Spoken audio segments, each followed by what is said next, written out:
Иногда самые странные истории становятся настоящими уроками для всех. Так произошло, когда один богатый человек, желая посмеяться, подарил бездомному старую больную лошадь. Он сделал это не из доброты, а ради того, чтобы показать свое превосходство перед друзьями. В его глазах это был просто смешной жест, насмешка над тем, кто и так потерял все. Но насмешка обернулась совершенно иначе. Для бездомного этот подарок не был унижением. Наоборот, он увидел в нем шанс. Когда-то он умел работать на земле и заботиться о животных, и забота о лошади снова пробудила в нем забытое чувство ответственности и нужности. Он назвал ее своим другом, ухаживал за ней, несмотря на то, что сам жил на улице и едва сводил концы с концами. Сначала они ютились на пустыре. Мужчина искал еду для нее, подрабатывал где придется, а одна женщина позволила временно держать животное у себя на участке в обмен на помощь по хозяйству.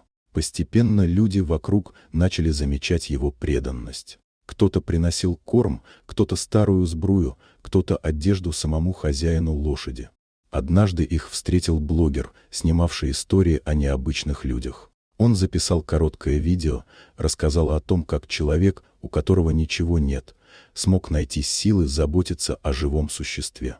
Видео разлетелось по миру. Миллионы людей были тронуты. Начались пожертвования, предложения работы и жилья. Со временем средств хватило не только на то, чтобы мужчина снял жилье, но и на открытие маленького приюта для брошенных животных. Лошадь, которую хотели усыпить как бесполезную, стала символом этого приюта и героем в интернете. Ее фотографии расходились по соцсетям, ее приводили на благотворительные мероприятия. Даже книга для детей появилась, рассказ от лица самой лошади, написанный ее хозяином.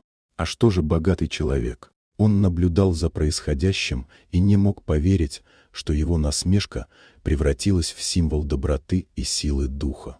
Его имя начали связывать не с успехом, а с жестокостью и высокомерием. Репутация разрушилась, партнеры отказались от сотрудничества, а извинения звучали пусто и неубедительно. Люди слишком хорошо помнили, как он смеялся, вручая подарок. История напомнила всем простую истину: никто не является бесполезным. Настоящая ценность человека не в его деньгах, одежде или статусе, а в поступках, в способности любить и заботиться, даже если самому нечего есть. Позже мужчина, получивший лошадь, сказал в интервью: «Она спасла меня больше, чем я ее. Когда все отвернулись, она просто смотрела на меня и доверяла. Это дало мне силы. То, что начиналось как издевка, стало триумфом доброты, силы воли и второго шанса». Если вам понравилась эта история, поставьте лайк и подпишитесь, впереди еще много удивительных рассказов.